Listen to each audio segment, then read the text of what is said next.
सहकार भारती भारत के सहकारी आंदोलन के लिए मार्गदर्शक शक्ति रही है।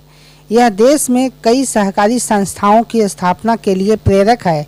यह विचार अयोध्या अधिवेशन में नवनियुक्त प्रदेश अध्यक्ष सहकार भारती अरुण कुमार सिंह ने लखनऊ दारुसफा सहकार भारती के कार्यालय में प्रथम आगमन के दौरान कही।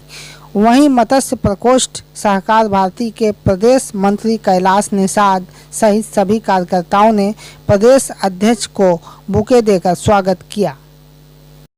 सहकार भारती उत्तर प्रदेश जो सहकारिता के क्षेत्र में काम करने वाला एक राष्ट्रव्यापी संगठन है और हर 3 वर्ष पर इस संगठन का अधिवेशन होता है और नई कार्यकारिणी का चुनाव होता है।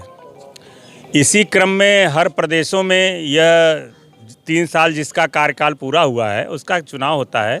तो उत्तर प्रदेश का अभी अधिवेशन 14-15 सितंबर को अयोध्या में आयोजित हुआ था और उसमें नए पदाधिकारियों का चुनाव किया गया है और कार्यकारिणी की घोषणा की गई।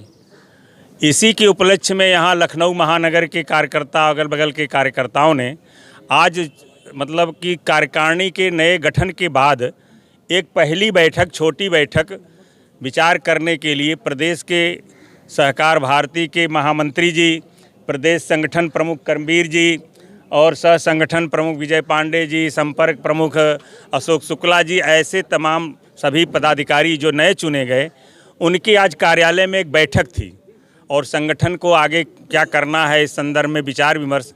इसी अवसर पे कार्यकर्ताओं ने स्वागत का एक कार्यक्रम रख दिया कि जो चूँकि हमारे प्रदेश के महामंत्री भी हैं, अध्यक्ष भी हैं, संगठन प्रमुख भी हैं, सह संगठन प्रमुख भी हैं और अपने मंत्री जी भी हैं, तो इनका स्वागत किया जाए, ऐसा कार्यकर्ताओं ने अपना आयोजन कर दिया था। उसी कार्यकर्ताओं के स्वागत के लिए सब लोग यहाँ एकत्रित हुए थे। सहकार भारती में कितने प्रकोष्ठ हैं और क्या प्रमुख प्रकोष्ठ हैं? सहकार भारती में लगभग अगर देखा जाए तो 55 प्रकोष्ठ हैं, लेकिन वर्तमान में उत्तर प्रदेश में कम से कम 20 प्रकोष्ठ ऐसे हैं जो कि सक्रिय हैं, काम कर रहे हैं। बाकी भी गठन प्रारंभ हुआ है।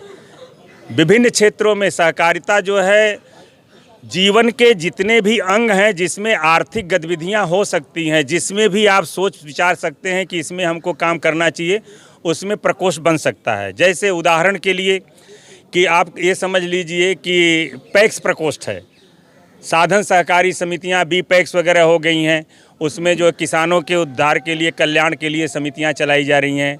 उपभोक्ता प्रकोष्ठ है जहां कंज्यूमर से संबंधित सामग्री बेचना समिति बनाते हैं। क्रय विक्रय समितियां बनती हैं। गन्ना के क्षेत्र में काम करने वाले गन्ना प्रकोष्ठ होता है। मत्स्य के क्षेत्र में काम करने वाले मछली पालन के संदर्भ में मत्स्य पूजक प्रकोष्ठ है। दुग्ध के क्षेत्र में दुग्ध प्रकोष्ठ है। बुनकरों के लिए बुनकर प्रकोष्ठ है। ऐसा और किसानों के लिए जो एफपीओ प्रकोष्ठ एक है, जो एफपीओ का गठन हो रहा है सरकार द्वारा वो किया गया, वह सहकार भारती में एफपीओ प्रकोष्ठ भी है। ऐसे तमाम प्रकोष्ठ हैं जो कि काम कर रहे हैं और हर प्रकोष्ठ अपने अपने क्षेत्र में नई नई समितियां गठन करना, लोगों को जोड़ना, किसानों को जोड़ना, जिसके ज़रूरतमंद, जैसे अपने यहाँ विधि प्रकोष्ठ भी है, कानूनी विधि के संदर्भ में भी सलाह मशवरा करना देना। इस तरह से और महिलाओं का, सिर्फ महिलाएं समितियां बनाएं तो महिला सहकारी समिति प्रकोष्ठ भी है, उसमें सिर्फ महिलाएं ही समितियां बना करके अपना काम कर सकती हैं। ऐसा जो है सहकार भारती द्वारा विभिन्न क्षेत्रों में काम किया। अभी चिकित्सा प्रकोष्ठ है, चिकित्सा के संदर्भ में एसएचजी प्रकोष्ठ है, स्वयं सहायता समूहों के माध्यम से कल्याण किया जाए। ऐसे मैं गिनाने लगूँ तो बहुत काफ़ी लंबा ग्रामीण स्तर पर काम हाँ ग्रामीण उनको आर्थिक स्थिति मजबूत हो रही है, बिल्कुल हो रही है। बैंकों से क्या अनुदान भी मिल पा रहा है? हाँ, देखिए सहकारी समितियां और जो सहकारिता का मूल उद्देश्य है वह विभिन्न सदस्यों को जुड़ करके अपना आर्थिक जो उसका प्रबंधन वो स्वयं करते हैं। मान लीजिए एक समिति में 300-400, जैसे एफपीओ है, एफपीओ का गठन किया गया, उसमें 300-400 किसानों को जोड़ा गया और सभी किसान जो है उनका एक शेयर मनी होती है, जोड़ करके बनाते हैं और वो अपना कार्य स्वयं अपने लेवल से करते हैं। सरकार की जो भी योजनाएं हैं, सरकार द्वारा जो भी योजनाएं चलाई जा रही हैं, सहकार भारती उनकी जानकारी देते हुए उनको उसके साथ क्लब कर देती है, उनको ताकि उसको मदद मिल जाए, उनको जानकारी देना। तो सहकार भारती का काम है कि एक तरफ समितियों का गठन हो, दूसरे तरफ उसको संचालन करने के लिए, अच्छे से चलाने के लिए उनका प्रशिक्षण भी हो। तो अपने यहाँ एक प्रशिक्षण प्रकोष्ठ भी होता है, तो इस तरह से ताकि वो कायदे से उसको संचालन कर सकें। केंद्र और राज्य सरकार की जितनी योजनाएं हैं, हाँ सहकार भारती की तरफ से हाँ ग्रामीण तक और पहुंचाना, और सहकारिता आंदोलन को जन जन तक पहुंचाना।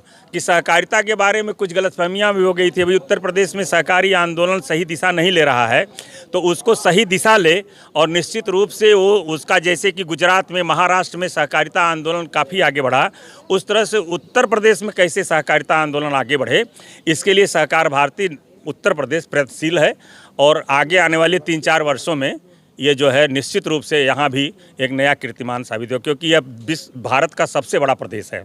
यहाँ बहुत अपार संभावनाएं हैं, और यहाँ अगर विकास हो गया, सहकारिता अपना ले, तो निश्चित रूप से जो इकोनॉमी की बात हो रही है राष्ट्रीय स्तर पे कि विश्व का ये 5वां तीसरा देश अर्थव्यवस्था बने, तो इसी सहकारिता के माध्यम से बनने वाला है, और उसमें उत्तर प्रदेश का बहुत बड़ा योगदान होने वाला है।